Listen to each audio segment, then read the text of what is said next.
I've got Dr. Monte Randall, who is the Secretary of Education and Training. He is on Zoom with me today, and he's going to tell us about his first month as Secretary of Education and Training, and he's going to walk us through a little bit of the new program for virtual education support. For those of you who are tuning in and wondering what's going on, we've had the technical difficulties, of course, but we're also kind of revamping our program. We used to do a weekly press briefing, and now we're going to kind of try to bring you some live interactive information where you can ask questions and interact with our interviewees just like we do. So welcome aboard, Dr. Randall. Thanks for being so patient and hanging with us through all this, craziness here. But just tell us about how it's been going for you in your first month as Secretary of Education and Training. Sorry. Hey everyone, Monte Randall, Jifkados. So the new Secretary of Education and Training. So I've been here probably a little over a month, and my first couple of days were spent just trying to get to know everybody, trying to get to know the programs, and of course, we're in the middle of COVID. We were working full staff, but then I think we quickly went back to the rotating schedules. And then during that time, I was also visiting with people here in the building, the different programs that are here in the education and training building. Then I spent some time traveling to the off-site location. So I went to visited our Head Start, which is here on the complex, but then not in the same building. The Eufaula dorms, vocational rehabilitation, reintegration program, the UT language program. So I spent some time visiting the different programs that were off-site. So that took me some time also, and just kind of getting acquainted with the staff and the different programs. So that's what took the majority of my first couple of weeks within, of course, just regular business along with COVID, the COVID response, legislation, meeting with some council members, meeting with constituents, of course, receiving a lot of phone calls from citizens and answering questions. And then, of course, that was probably the first couple of weeks or so. And then the McGirt decision came out. So this really, I don't know what a normal transition into this position would be like. So I can't really give you that from that perspective, but from the perspective that we've been experiencing in the last, months, this has been exciting, frustrating. Just the whole host of emotions I've seen. But one of the good things as I kind of transition into this virtual learning support was, the teamwork, the amount of teamwork that exists within education and training, within just the different programs, that are in this office, and seeing the dedication of our employees, of our staff to continually to work to improve their working conditions, and then faced with this challenge of getting this virtual learning support program running was just incredible. It has been just an incredible year so far. I've kind of forgotten what normal days looked like, to be honest. We bounced around the office, and all through the summer we were like, this is supposed to be our slow season where we're really scrounging to find news stories, and it has not ever let up, not even one little bit. We're already getting some really good questions in our chat here. One of our regulars who views is asking if there's any impact that the McGirt ruling would have on the Title V and JOM programs, those different programs, and how they're administered going forward. Have you guys been able to sit and kind of analyze that kind of impact yet so far? We've been discussing it, and I think there's going to be very little impact. Of course, this is, other than, you know, the great opportunity that we have to really, really take the lead on Indian education. I feel like this is the great opportunity that we've been looking for. You know, we've wanted partnerships this whole time with our state institutions. And I feel like there's been a lot of great work. Those are some of the things that I've been gathering the information, and a lot of great work has already been taking place within education and training, through the different programs. So I think there's already been a foundation, and there's already been a lot of work that's been built up on that. So I think if anything, this elevates the level of opportunity that we have to further solidify and strengthen our partnerships with the schools, with public schools. Definitely. It has been, while it's been a little bit of a whirlwind, I think, for the justice system to sort out. I feel like in almost a kind of, internal visibility kind of for Indian country to have this kind of ruling has really set the pace for, all these different programs that are reaching out for partnerships in many, many aspects of our, daily lives, from, law enforcement to education. Now here is this extra kind of affirmation that we're here, and this is, Mvskoke Creek Indian country, and we're here to work with everyone. So I wanted to kind of dive into the virtual learning support program, and its purpose and what it does and how it's going to help out, who's going to be eligible, qualified, and what it's intended to do. So let me just talk a little bit about the process that got us there, because Okay. I think, again, and that's what I was alluding to earlier. When I first came on, within the first couple of weeks, I within that first week, I met with all the managers, and I brought this up, and told them, hey, this is what we're working on right now.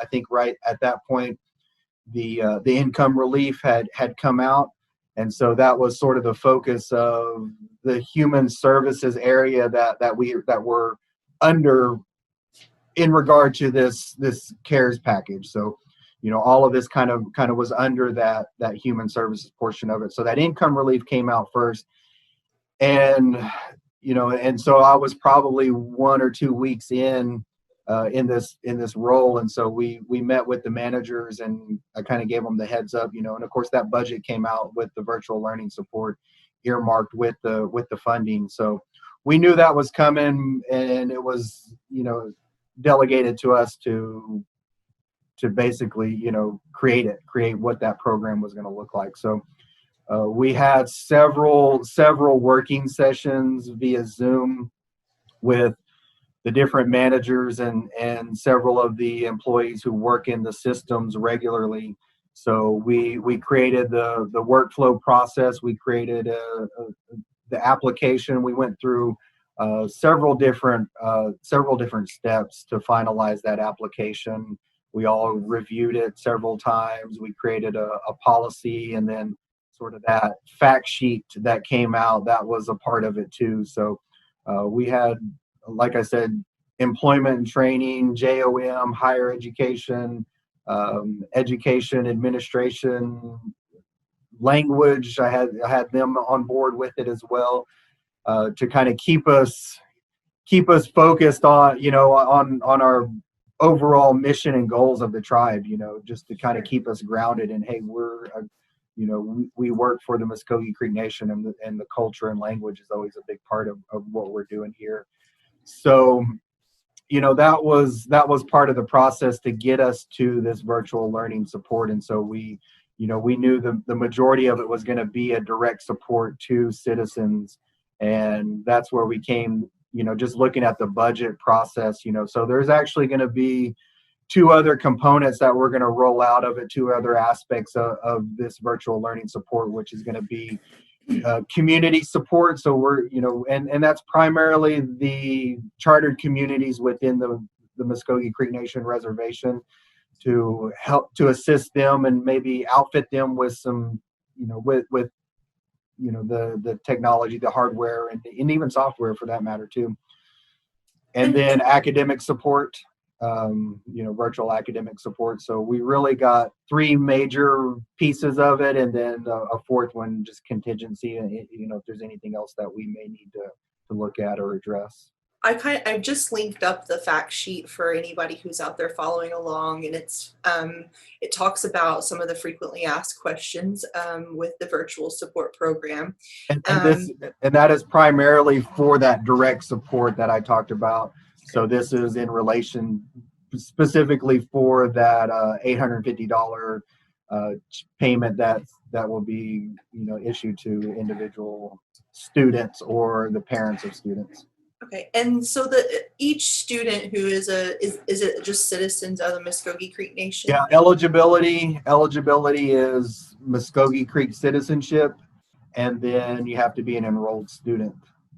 Okay, and I've just kind of been communicating back and forth with my children's school because they are going completely online for the first 9 weeks. So we contacted like the offices and they send out like a letter with the school seal that show that the student is enrolled, and then that gets turned in with the application. And it says that the allowance is for $850 per eligible citizen. And that, can you kind of go over what kind of things that can be used for? Yeah, we're really keeping it open on a lot of the allowable expense items. So just anything that's going to support virtual learning. And so, some of the questions too were, hey, I'm sending my kids back in class. Do they still qualify? And the answer is yes. Again, eligibility as an enrolled student. So while we're looking to help out those students that are continuing online or virtual, but we're also planning ahead just in case that schools may need to go virtual again, whether it be Later end of the month or end of the school year, whatever it is. So the allowable expenses, laptop or a tablet or a printer, scanner, flash drives, could be speakers or a monitor, headphones, microphone. I think just about any, printer paper.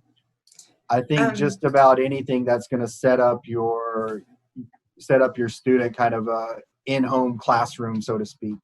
I think that like some of the students at my school have been using like school issued like Chromebooks and things like that.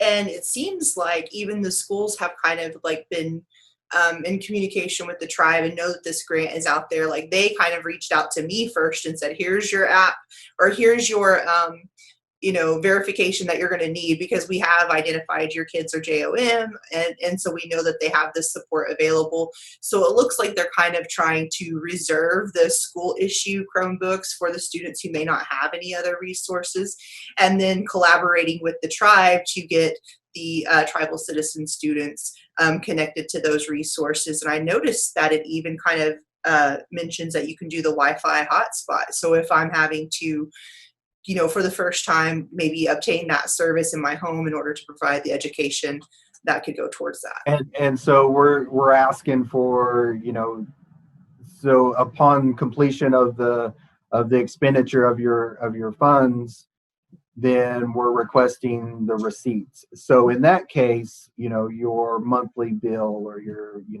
Wi-Fi or cellular bill. And so right now, our guidance on the CARES funding is that it all has to be spent by the end of the year, and all of our receipts have to be in by the end of the year. And we can't pay for future services. So Wi-Fi and the cellular bills will just be for this fall. Right. So if they're planning to use it in that way, put it towards these most immediate bills now and get those verifications in. I see. I have another question that's coming up in the chat here. They're asking that seems to be like many students who are possibly enrolling in like charter schools right now and online schools that may not have Indian Ed programs. And is there anything that education and training is kind of looking at to help in that area? I think that, let's see, but it says that like Epic had an Indian Ed program, and it would be likely to be one of the top 3 largest in the state because there's, like so many kids that are going that. That's a great question. We'll look into that for sure. I was actually on a town hall meeting last Thursday with the Oklahoma Council for Indian Education and the Illuminative Project. So they were doing a virtual town hall, and they were discussing, some of the needs that were coming up. And one of the final questions did talk about that. It was brought up by a college student, and so they were talking about, the retention efforts and as colleges and universities, particularly they were talking about the different organizations. But I think it also relates to public schools as well. But getting Native students involved in the community and the activities, to keep them on campus and around the resources, but also keeping them connected with other students and faculty and staff members, Native American faculty and staff members, to keep them engaged and involved in the community, and the campus resources.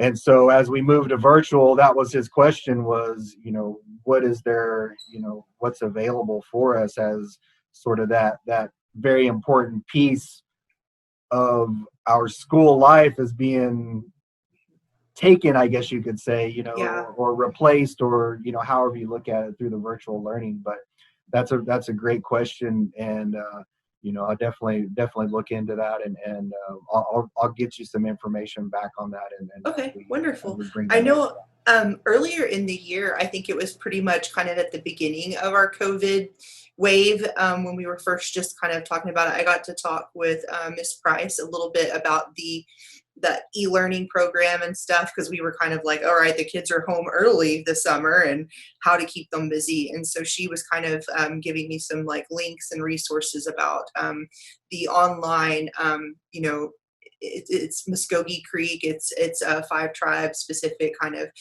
curriculum that had been worked on, and that was really great and handy to kind of keep the kids really busy during the summer, just when they're kind of going outside their minds a little bit. But nothing kind of replaces that like one-on-one kind of mentorship you do find with like JOM and the activities and stuff. That's kind of hard to do during COVID. One of the other questions that they're asking about is, will the Mvskoke Creek Nation continue to operate the JOM with JOM parent committees now that the res boundaries have been reaffirmed under McGirt? Yes, we're still continuing with the JOM programs and the parent committees. Now, how those operate, again, those are up to the individual schools and their, if there is a JOM coordinator, that kind of staff member, and then again the parent committees themselves. But you'll have to follow your local guidelines on how your school is operating if they're able to host meetings. But there's still, I know our JOM staff have sat in on some virtual meetings over the summer and during this time. So I know they've been on a couple that were just developed, and on a couple of officer election meetings and different things like that. So just check with your local schools, and we'll continue. So it seems like that kind of structure seems to still be kind of the method of function. Another one says that when Secretary Randall was running for office, he had a really high priority on our language. And what are your thoughts, and how will you help perpetuate the language with your new role? So that's a great question. I appreciate that question. So I've been visiting with our language program on and off, I would say quite a bit, and visiting with the instructors and kind of seeing where their ideas were, and I've been looking at some different ideas as well. I visited with Chief Hill and Second Chief Beaver early on whenever I came on board. And so just to kind of reaffirm that, this is a priority of Chief Hill as well, and so the language.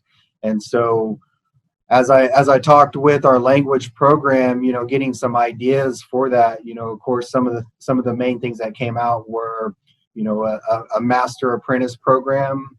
And so we're looking at developing that into some different proposals. So there will be some things coming out.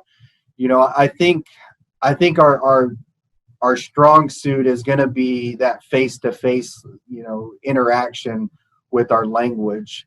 Hopefully we can utilize this virtual learning program that we have right now. So that's kind of what I talked about, was that second portion of community support with our Mvskoke Creek or with the chartered communities, to outfit them with, sort of the virtual learning technology support. So, webcams and speakers and things like that.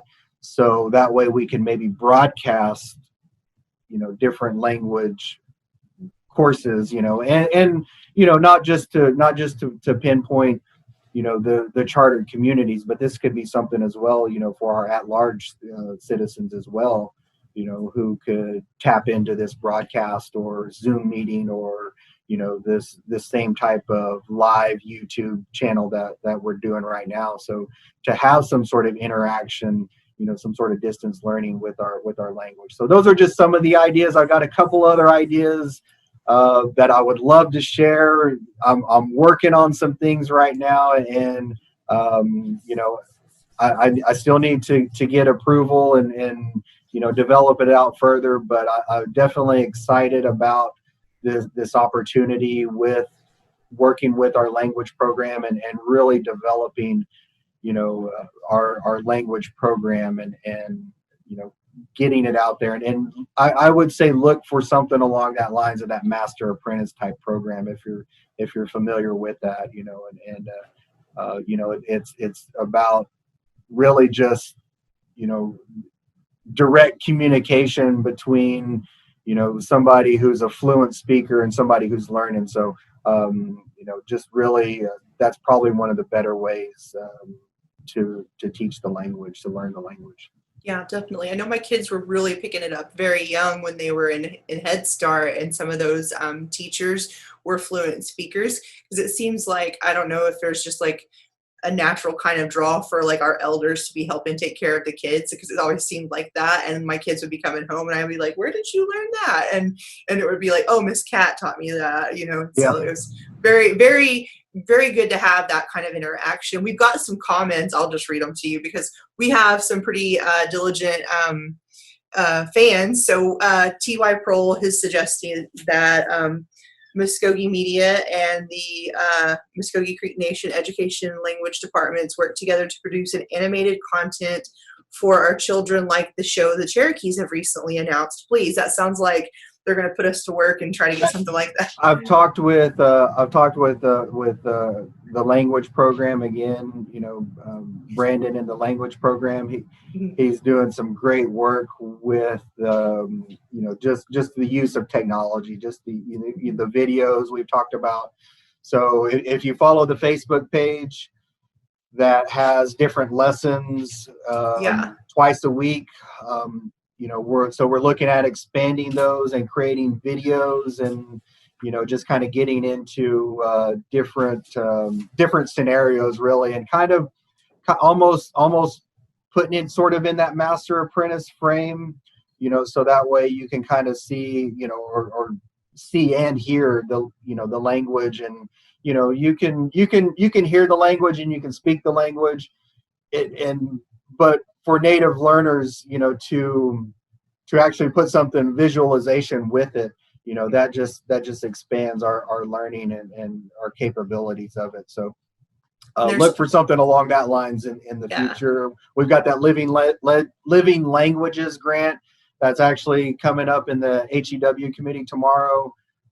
So that's we're looking to to submit a grant proposal for that, and we're Awesome. expecting that A&A grant anytime soon. So a lot of great opportunities coming. I love how successful like Glenpool schools and like one of our commenters is mentioning the Mvskoke language secondary program like Glenpool has. And if we had that in every district inside the reservation boundaries at a minimum, and how successful that could be, because it seems like you get, I know how my like family is. We're like that hardcore competitive. So if you can put it into like a competitive environment or something, we're gonna like pick it up real fast and try to like, oh, you didn't catch on, something like that.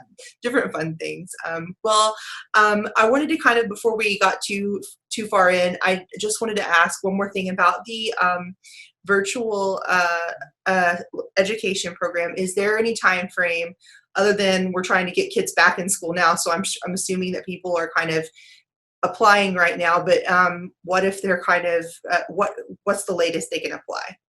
So we put the deadline at December 1st, and so, or until the funds run out. So so we put that deadline December 1st, and then final receipts by December 31st. Right. So that's the last. So we figured, and we've had some questions on that. Is that enough time from December 1st to December 31st for somebody to get approved and then get their check and get it spent and get get their receipts back in? So my suggestion is apply now. Apply now. You're available for you're available to, as long as you're enrolled, as long as you can prove enrollment, in school, then you're eligible. So Awesome. apply early, get your application in, and that is eligible for students between pre-K through 12, vocational, technical, post-secondary, graduate school, and other. Yeah, just about. Those are just examples. Those are some of the main primary examples that we could give. But we've had questions on GED students. Mm-hmm. So yes, if you can prove enrollment that you're in school, and that, because we know that there's a lot of other opportunities out there, besides the public schools and or secondary schools and college and technical. So if you can prove enrollment, then you're eligible, because again, we understand what we're facing in this day and age, in terms of the COVID relief. So, and it looks like if you were to apply today, it might take about 2 to 3 weeks. Is that what we're moving pretty quick right now. Okay. That was just kind of a general timeline. The rate we're moving now, it's within about a week. Oh, good. Okay. Yeah, so we're awesome. Again, employment and training, JOM, higher ed staff, they are processing those payments. I was looking over a statement last night, and I saw where people were being approved on Sunday. So we had staff members who are working over the weekends. They're just getting it done. And yeah, just thousands of applications, and so we're moving through them, and we understand the need, we understand the urgency of this. So awesome. Definitely. All right. Well, I want to thank you so much for joining us live. I know live is not always everyone's cup of tea. There's so many comments and questions. You never know what you're going to get. But I appreciate it so very much. And congratulations on your new role. And we're excited to see everything that comes out of education and training. And just give us a shout if we can ever help out or help connect you to the audience who might need some information about any new programs.